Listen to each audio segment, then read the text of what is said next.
Kehormatan. Tadi martabat yang bilang Khalid ya, Enggak, tapi yang saya Anda bilang- sampaikan adalah ada kehormatan di Oke, sana, ada citra di sana. Oke, kehormatan. Jadi bukan martabat, kalau martabat lebih ke arah manusia ya. Iya. Nah, mungkin ada. Cuman pertanyaan saya, kebutuhannya lembaga negara tuh apa dari KUHP? Kebutuhannya kekuasaan umum tuh apa? Contoh DPR. Sampai sebelum berangkat ke sini saya pastiin lagi, saya baca tuh undang-undang Susduk, MPR, DPR, dan DPD.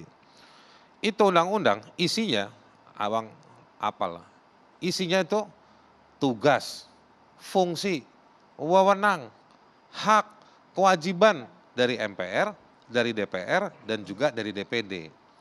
Nah, kalau saya mau pakai tafsir, mau menafsirkan secara positivistik, di undang-undang itu nggak disebut tuh yang dibilang haknya DPR harus dihormati, nggak ada tuh. Begitulah Bang ya, kalau ini saya kontra biar Abang nanti agak ngamuk dikit lah. Ya. Nah, tapi dari undang-undang itu nggak ada.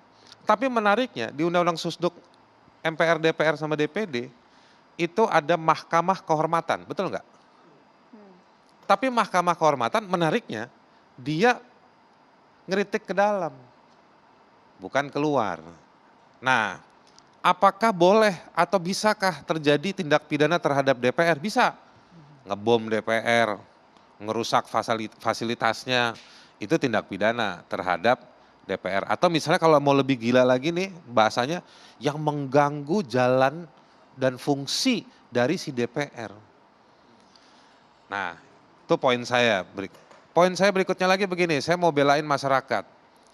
Yang kita masyarakat kan nggak bisa nganggap sama kapasitasnya, intelektualitasnya misalnya sama Prof. Kiki, ya kan? Pengalaman kerja-kerja formal seperti Bang Ruhut, atau misalnya nggak semua mahasiswa bisa pakai jaket kuning ataupun jaket hijau muda. Tapi setiap orang yang tidak dapat kesempatan seperti orang-orang yang terhormat di sini, mereka berpotensi untuk dapat hasil yang tidak memuaskan atau bahkan buruk dari orang-orang yang menyalahgunakan kekuasaan di balik kekuasaan umum atau lembaga-lembaga tadi. Itu harus jelas dulu ya. Sampai di situ, karena kapasitas mereka berbeda, kesempatan mereka berbeda, konteks mereka berbeda, forum mereka berbeda, nggak diundang ke catatan demokrasi. Seketika mereka harus berhadapan dengan kebijakan, produk, tindakan dari pejabat negara di lapangan yang merugikan, atau dia menganggap itu merugikan, dia berekspresi, pasalnya nambah. Udah dituduh melakukan tindak pidana, dia ngomong isi celana dalam atau selangkangan. Seketika kena lagi pasal.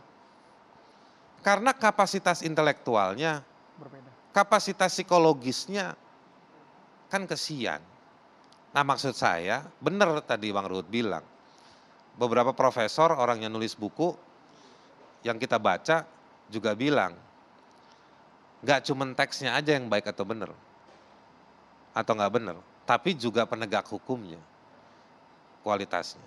Lalu ada yang namanya budaya hukumnya, ya kan? Lalu ada lagi yang namanya diskursus hukumnya. Nah ini semua, ini akan mempengaruhi. Jadi memang sebetulnya ya, saya sih menduga dirubah apapun pasalnya pasti ada kelemahan. Cuman sekarang masalahnya kemudian proses ini harus juga mengedukasi publik sampai ke tingkatan yang lebih rendah. Intinya Bukan jangan hanya asal tindak ya Bang Haris ya. jangan asal ngerumusin dulu dong. Oke.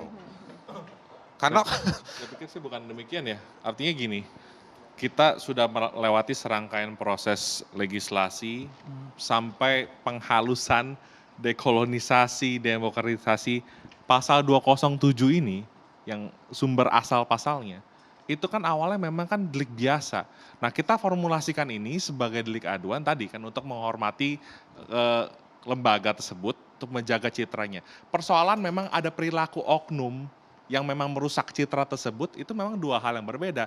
Dan tadi saya sudah sampaikan juga di sela-sela acara kan, kalau memang yang disampaikan itu fakta, kalau yang disampaikan itu untuk membela diri atau untuk kepentingan umum, berupa aksi unjuk rasa, kritik sekeras-kerasnya. Kalau memang kinerja lembaga tersebut sedang Pak Albert buruk, bisa nggak sampai ada lihat masalah itu. Kritik sekeras-kerasnya, tapi kalau kemudian kritiknya bentuknya seperti ini, Nah, DPR, Dewan oke. Penipu Rakyat, ini Ini termasuk nggak Ini menghina. contoh, DPR, kita ini simulasi ya. nggak menghina. Kita Nggak, simulasi. ini nggak Atau menghina kritik ini. ini. Iya, Iya. kita simulasikan Langsung saja, sekarang. Bang. Iya. Kita simulasikan. Kalau secara formil, ya secara formil, ini jelas penghinaan.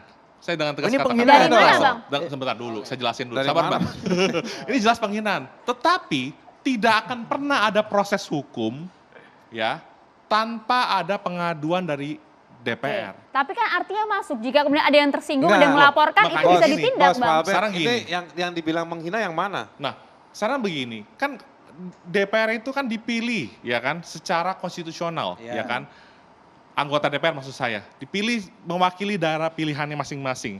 Kalau DPR yang mempunyai kekuasaan untuk 3 ya Bang ya, ada fungsi legislasi, ada fungsi pengawasan, ada fungsi budgeting, dikatakan menipu rakyat, bubar negara ini Mas. Enggak, yang bilang menghina mereka yang mana nih? Nah ini Dewan Penipu Rakyat kan. Ya kalau Kata dia diksi dia yang bikin begitu singkatan emang itu. nggak boleh. Oke, penipu. Loh, sekarang gini, Bang Haris, penipu lembaga kan, sebentar saya bilang. Enggak, berarti Mana dia, mungkin nah lembaga ini yang dia yang repot. Gini, Kalau gini. orang yang sosialisasi RUU-nya bukan. membuat penafsiran Enggak, bahwa ini itu kan terhadap si pendapat institusi, pendapat saya repot. kalau misalnya gini. Subjektif dong artinya, Loh, Bang. makanya gini, setiap penghinaan di belahan bumi manapun sifatnya subjektif. Oleh karena itulah tim perumus merumuskan ini ya, satu sebagai delik aduan. Ya kan? Nggak bisa, nggak bisa gini Pak Albert. Gini saya Kalau jelasin sama misalkan- Anda nggak bisa menerapkan ini secara subjektif. Itu Anda cara berpikir Anda sangat totalitarian. Saya jelasin, ya. Kenapa?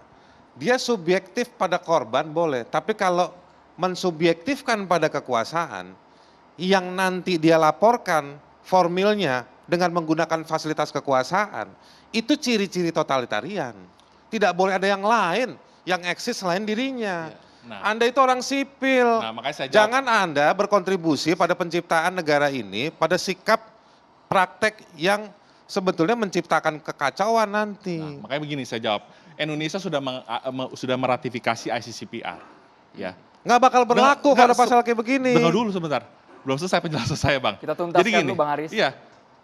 Kita bebas kok berekspresi, berpendapat dan lain sebagainya. Ya, habis tetapi berekspresi ditangkap.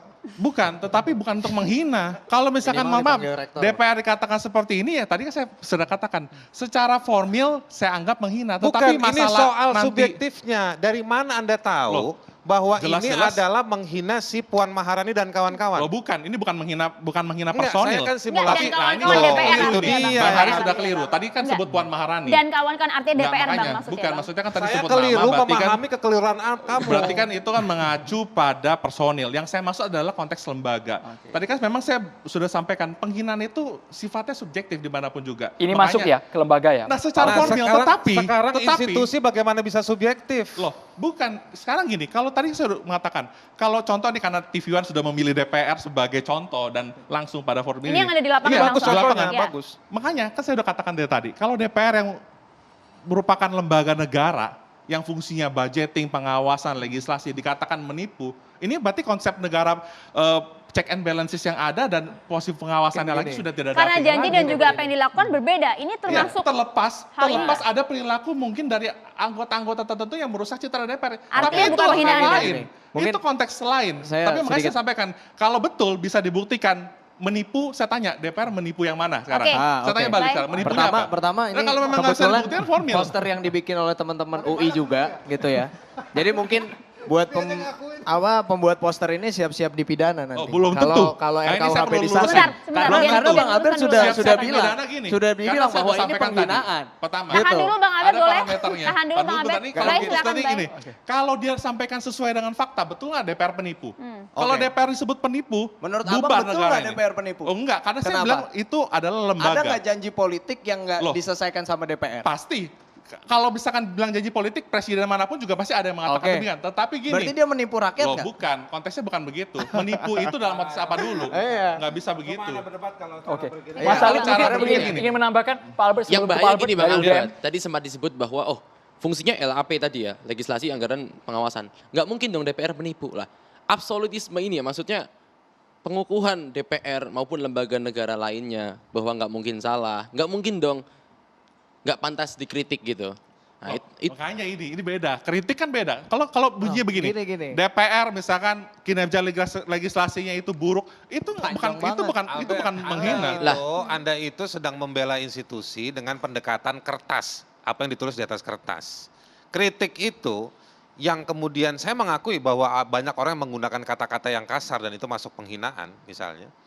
Karena ada praktek menjalankan tadi tuh kalau pakai pendekatan undang-undang susduk MPR, DPR sama DPD, itu mereka nggak jalankan. Gitu. Nah, jadi prakteknya ngelihat hukum itu bukan sekedar apa yang ditulis. Hukum itu juga apa yang dipraktekkan dong. Sekarang kita kan sedang merumuskan norma. Kalau bicara tentang perumusan norma dalam satu undang-undang, maka penafsiran pertama harus dari sisi Tapi gramatikalnya ini dulu. yang anggota DPR saja hanya senyum kok. Tidak merasa terhina kan? Betul. Bang Ruhut? Terhina Sekarang nggak begini. Bang lembaganya Akan kalau lihat postingan kalau ini, Anda masih Bang menjadi Ruhut, anggota DPR? Memang sudah biasa poster-poster Mikrofonnya seperti boleh, ini. Bang Ruhut? Kalau nggak merasa, kenapa merasa terhina? dia. Saya itu aja. Berarti kalau Karena menurut Bang Ruhut Kalau ini itu bukan pendekatannya mati bukan rasa penghinaan. enggak. Kalau saya nggak merasa, tapi kalau dia merasa dia penipu, ya mungkin tersinggung. Saya bukan penipu kok. Tapi termasuk dalam penghinaan nggak ini Bang Ruhut? Ya bisa. Berarti Bisa kalau juga. merasa penipu benar penipu dong, Bang. Ah? Kalau merasa penipu berarti benar penipu Gelisah, dong. gelisah. Gelisah Bang karena Abed, dia kalau benar begini, gitu seorang penipu. Siapa yang Enggak. kemudi? Ah, Silakan Bang Ruhut. jujur aja, kalau dia memang penipu, merasa gelisah. penipu, ya dia penipu. Kalau saya merasa bukan penipu, ya nggak penipu dong. Gimana sih kamu? Berarti nggak merasa terhina, Bang ya? Kalau saya nggak merasa terhina. Loh, karena sekali saya lagi, bukan penipu. pemidanaan itu bukan soal rasa loh. Ya. Pembinaan itu harus ada dampaknya, betul nggak? Dampak kerugian Iya, material makanya sama gini. imaterial. Iya, Makanya itu. tadi saya jelasin cuma terpotong kan. Penghinaan itu kan perasaan. Kalau saya melihat dari luar, ini saya menganggap ini penghina. Tapi kalau DPR yang nggak merasa terhina dan tidak melakukan upaya hukum, tidak akan ada Nah, proses hukum. sekaligus juga begini, logika cara berpikirnya juga jangan salah. Yang memiliki DPR itu bukan si anggota DPR-nya saja.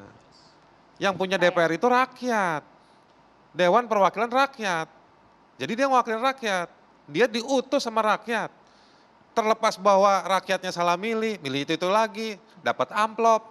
Atau misalnya orang-orang itu juga bisa memuluskan jalannya. Tapi kompleksitas itu jangan dimonopoli hanya pada si pejabat di tugas-tugas MPR, DPR, dan DPD. Prof Kiki ingin komentar sejenak Gitu. sebelum kita iklan. Prof Kiki Boleh, Bang. boleh Karena dalam komentarin lembaga negara postingannya. ini tidak hanya DPR, Sebelum DPRD, kita tapi take down juga ini ada Polri. postingan sebelum kita turunkan. Brouwer pernah bilang kalau masih muda, tidak kiri dan radikal, dia tidak punya hati. Kalau sudah tua, masih kiri dan radikal, dia tidak punya otak. Jadi saya kira Ruhut sudah mulai punya otak karena dia sudah mulai tua dan saya menjelang tua. Jadi baiklah saya lihat kenapa. Karena rumusan tentang penghinaan itu bercampur aduk dengan fitnah. Gitu. Ini yang jadi problem. Karena kata-kata itu kan saya ingat pada masa Gus Dur itu ada meme itu gambar babi, lalu fotonya Gus Dur ditaruh, lalu dikasih ke Gus Dur, semua ketakutan, takut beliau marah. Dia ketawa. Nah, kenapa? Lah saya memang gemuk seperti babi. Lalu dibuat jokes itu semua. Ini respon yang sangat berbeda dengan ketika SBY digambar dengan kerbau itu. Nah, yang satu pada kasus yang mirip, yang satu dianggap penghinaan, yang satu dianggap joke saja, lelucon gitu. Nah, kalau penghinaan itu bagi saya adalah hal yang ada faktanya, tetapi diplesetkan, dilebih-lebihkan. Tapi kalau fitnah itu tidak ada faktanya. Ini kalau bagi saya fitnah ya pidana harus. Nah, sekarang pertanyaannya, ini kalau kasus ini kan kasus belerot ini dari dulu karena adopsi dari pasal-pasal yang disebut Atsai-Artikelen dulu. Dari masa Belanda itu ada Atsai-Artikelen yang memang untuk melindungi kekuasaan negara, kekuasaan ratu pada masa itu kan gitu. Nah, ketika diadopsi dalam KUHP lalu menjadi pasal-pasal yang represif, kebetulan atau secara sengaja dimanfaatkan oleh sebuah rezim yang represif. Nah, yang saya baca sekarang konteks sudah sangat jauh berubah. Konteks sudah sangat jauh berubah. Saya hidup kosmopolitan, sudah cukup wise, artinya udah cukup tua, hidup dari obat saya. Dan obat itu tidak mungkin ada kalau saya tidak punya teman. Teman membuahkan obat, obat membuahkan saya bisa melangsungkan hidup sampai sekarang. Artinya apa? Yang saya lihat di negara-negara demokrasi dimanapun, melihat Indonesia itu batas-batas antara demokrasi liberal dalam tanda petik dengan anarkisme itu sangat tipis. Kami pernah ada almarhum teman tentara kolonel yang pada masa tahun 98 kita tanya, menurut kamu demokrasi itu apa? Dia bilang demokrasi itu saya dengan teman-teman, demokrasi itu kita boleh berbuat suka-suka. Lu boleh teriak apa saja, boleh maki-maki, boleh ngomong apa saja, dan gue boleh berbuat apa saja. Kiki, kenyataan di lapangan banyak mahasiswa yang terkena aparatus represif dari Nah, dia aparat. bilang, Sesaat dia lagi bilang, Prof Kiki ditanggapi. Kita harus jeda, mohon demokrasi maaf, Prof bagi Kiki. gua- Hanya di catatan demokrasi pemirsa.